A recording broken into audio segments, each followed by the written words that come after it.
Familia Johnson locuia într-o zonă muntoasă. Casa lor era atât de aproape de pădure, încât prietenii care îi vizitau spuneau despre ei, cu o ușoară invidie, că practic cade pădurea pe ei. Au stat mult și s-au gândit înainte de a se muta, dar în cele din urmă, farmecul munților din jur a învins. Merita să conducă în fiecare zi aproape o oră până în oraș, acolo unde ei aveau slujbele și copiii școala. Departe de zgomotul și stresul marelui oraș, când ajungeau în colțul lor de rai, parcă renășteau.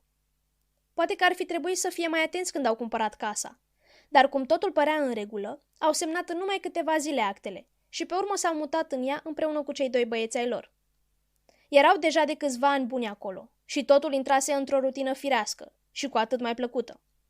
Cum erau atât de aproape de pădure, la început și-au făcut griji în privința animalelor sălbatice, dar în cele din urmă s-au lămurit că în pădurile din jur nu erau decât veverițe, căprioare și din când în când își făcea apariția câte un raton în căutare de hrană.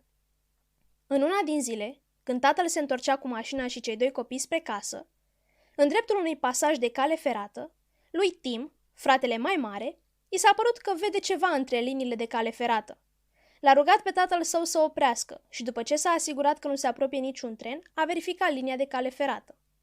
Acolo, ascuns între liniile de cale ferată și scâncind de zor, era un cățel micuț. Era murdar și părea înfometat, așa că nu a fost greu pentru Tim și fratele său să îl ia de acolo și să îl ducă acasă.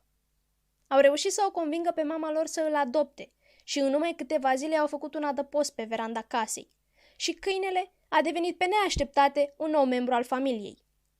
Micuțul cățel, vagabond de altădată, s-a transformat pe nesimțite într-un câine superb, care hoinărea toată ziua cu frații în pădurea din apropiere. Toamna și iarna, copiilor li se făcea milă de el, dar părinților au fost fermi pe poziție și nu au cedat rugăminților lor de a-l aduce în casă, mai ales că veranda era destul de adăpostită de vânturi și nici iernile nu erau foarte reci. Totuși nu exista seară mai rece și copiii să nu se ducă afară și să vadă ce face Rex, fiindcă așa l-au numit, și să-i mai așeze pătura mai bine de pe cușcă. Așa au făcut și în seara în care s-a întâmplat totul. Au ieșit amândoi să-i spună noapte bună și după ce l-au mângâiat, au observat că Rex era puțin neliniștit. Când au spus despre asta părinților lor, aceștia au explicat că probabil era de la ploaia monotonă de toamnă care cădea de câteva zile.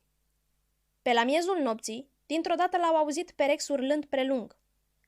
Tatăl a ieșit afară să verifice ce se întâmplă, dar cum totul i s-a părut în ordine, a intrat înapoi să se culce.